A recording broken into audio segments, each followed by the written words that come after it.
Think of a long-term project where you have developed your skills, be it in any discipline, be it sports, music, theater, perhaps even relationships.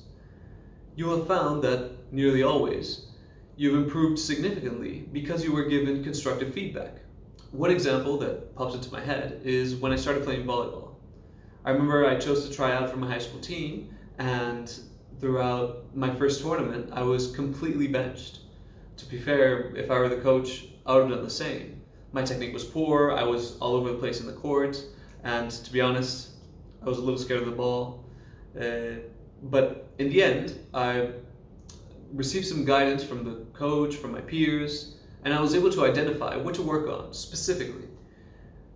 And so I did. Eventually, after the improvements were seen by the coach, I started to play more games and eventually demonstrate more of a lead role in the team. When you think about it, the process of scientific writing is not so different. Peer review, put simply, is when scientific experts in the same field poke holes into other scientists' work. As I mentioned at the beginning of the video, this type of criticism is important in many fields. However, it's especially important in science because of the nature of the scientific process. Allow me to explain. First comes the background research, creating your experiment, describing the findings. You know the drill. Now you take this beautiful piece of work and you submit it to a journal for peer review. There you either get rejected or you get sent a lot of corrections. And then you enter this cycle of multiple iterations until eventually the editor is satisfied and it gets published. Then other scientists will take this research paper and cite it within their own work and so on. Here you can clearly see that science builds upon the trust of other scientists' work. If editors, let's say, got lazy and just let anything go by, the scientists who would then cite this later on would pay the price. And then scientific development would pay the price. And then society as a whole would pay the price. You can apply that logic back to volleyball. If I hadn't gotten critical feedback, I wouldn't have met the standard of the team, and my team would pay the price. Of course, when talking about science, the stakes are much, much higher. It is through peer review that a solid foundation for the future of science is formed. But don't just take it from me. Take it from Roy Erkins, a biology professor and researcher at Maastricht University. He will talk to you a bit about his own experience and about peer review overall.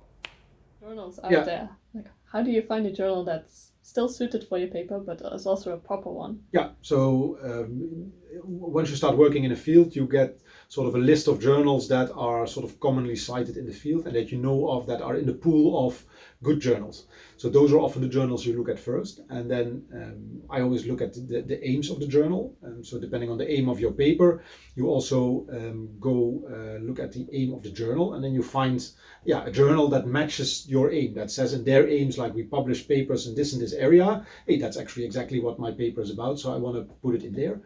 And some journals ask for instance, you have a finding and you just describe the finding.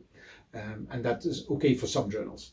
Some journals say, you need to describe the finding, but we also need you to make it relevant for a wider audience so that not only the specialist in your field understands it. And sometimes the data set is suited for that, and sometimes it's not. Sometimes your analysis is suited to that, sometimes it's not.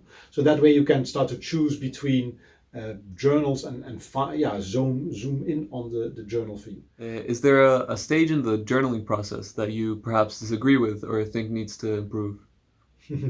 Well, there's a lot of discussion on the peer review session. I think everybody agrees that peer review is a good idea, but obviously you're highly dependent on the reviewer, what the critiques will be. So there are all kinds of examples where good papers got rejected because of peer reviewers that for instance, had a grudge with the others. And one of the issues there is that you don't know who is reviewing you, but the reviewer knows who you are. One way to solve that is to do a double-blind peer review process. So some journals have that. So the reviewer doesn't know who the person is that the article is from, and the person who the article is from doesn't know who the reviewer is.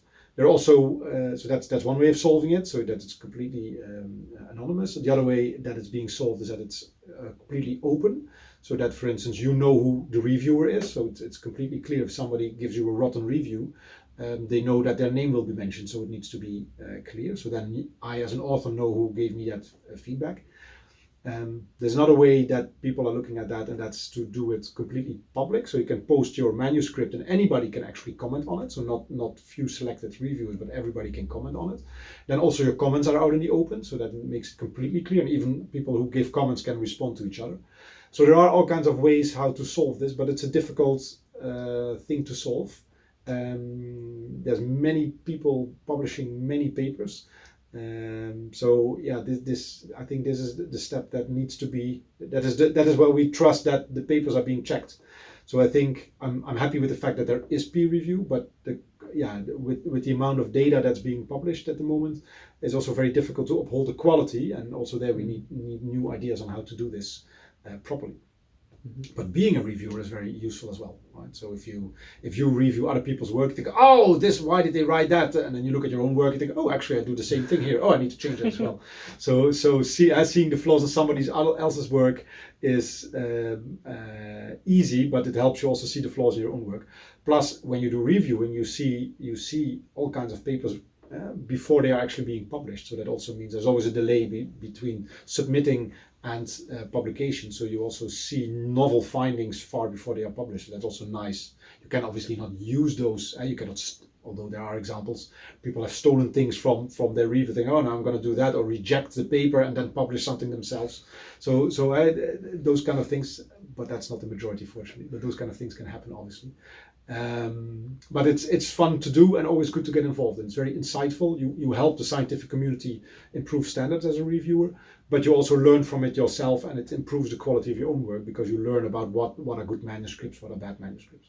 So getting involved in peer reviewing, I think, is very useful, and the earlier you do that, the more it will benefit your own writing.